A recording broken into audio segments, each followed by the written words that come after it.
Hello everyone and welcome to the 8th event of the Cheddar's Marble League Games. It is diving. The Tropic Rockets lead over the Ghost Roasters and Cherry Bombs as we head into the water, and that top three really has separated itself. There's a bit of a gap back to 4th and 5th and then a gap down to 6th. That top 5 is really the teams you want to watch because those are the teams that have a potential to take first overall after this event. Jovial Jester's also in the mix there, but they're just down by so much.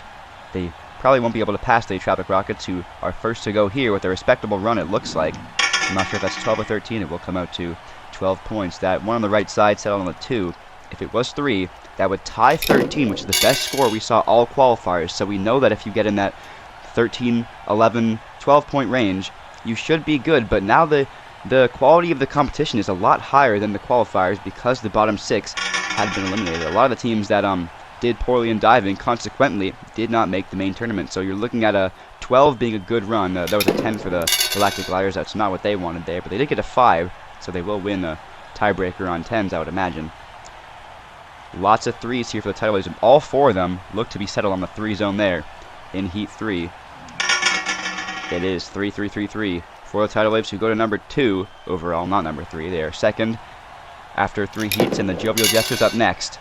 They are currently in the mid-pack and have been for a while. They were the best team by far in the qualifiers, so this isn't particularly disappointing. I guess maybe they just had a easier field, but they did battle against the likes of the Tidal Waves for a top spot there, and they have also, Tidal Waves, fallen into a bit of a mid-pack consistency so far in this tournament.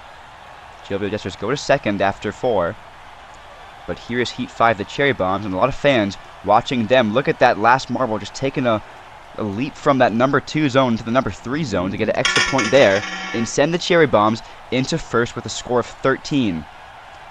That ties the best score we saw in the qualifiers. And here come the Black Stars, who desperately need points.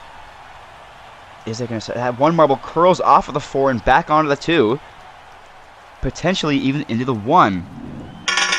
It is 3-3-1-1. Not the worst score in diving. That goes to the Scorching Sunsets, who got a 4 in the qualifiers. I believe they got a 2-1-1-0. One of the marbles entirely missed the grid, but in this higher echelon of competition, the Black Stars set the worst score after the first half of teams. Blueberry Button's a little bit better than the Black Stars, but not by too much. They are 5th of 7 so far. And as you noticed, the Tropic Rockets and Cherry Bombs, both in that top 3, are on the podium, so the Ghost Roasters would really like a good performance here. And depending on where that last marble curls, it does go into the 3 section. That might be enough for first. A 4-4-3-3. That's a score of 14, and the best we've ever seen at diving. The Ghost Roasters now lead, and the podium is made up entirely of top 3 teams. They are really separating themselves. And depending on where that last fishtail marble finishes on the top side, they could take the lead. If it falls in the 2, I believe it's only enough for third. But the Fishtails have a really good chance at getting a gold here. It will only be enough for third. Oh, look how close it is. If it finished on the 3, then we could be having a different conversation right now. That's bad for the Tropic Rockets, who just got pushed from a 15-point bronze to a 10-point 4th overall. Fishtails and Tropic Rockets have been going at it all season, and the Fishtails get the best of them once again. Amazon and some poor performance there. They get a 4, and that's all they can be happy about with that heat. 4-2-2-1. They go to 9th of 10. Rolling Thunder now. Ghost Roasters guaranteed a medal, much less a top 5 performance, but it might not be gold after this run from the Rolling Thunder. One of their marbles there is very close to the 5, but whether or not it finishes in the 5, I don't think it matters. A 4-4-3-3 with by far the closest marble to the green. And Rolling Thunder go up to first, and they have a chance to be the first team to not only score 2 gold medals, but 2 consecutive gold medals. The Cherry Bombs had a chance in bocce. They were shut down. The Storm Surge doesn't look like they're going to be able to shut down the Rolling Thunder, who can go 2 for 2 if the points allow them to.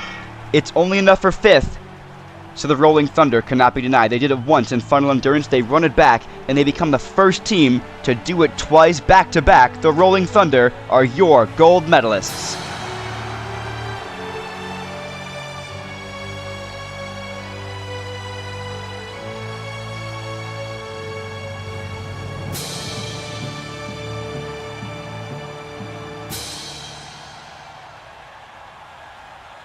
The Rolling Thunder become the first team to get 2 gold medals. The Cherry Bombs also on the podium. They had a chance of doing this 2 events ago, but they just came up short. The Ghost Roasters with their best performance all tournament and their 7th consecutive top 5 finish. We look at the overall standings. The Ghost Roasters now take the lead over the Cherry Bombs and the Rolling Thunder. The top 3 are still separated by 5 points. That spread is a little bit different now. Tropic Rockets fall all the way to 4th. Amazon Animals and Jovial Jesters are still in it, but that gap from 4th to 5th is as big as it's ever been. We'll see you in Event 9, Shuffleboard.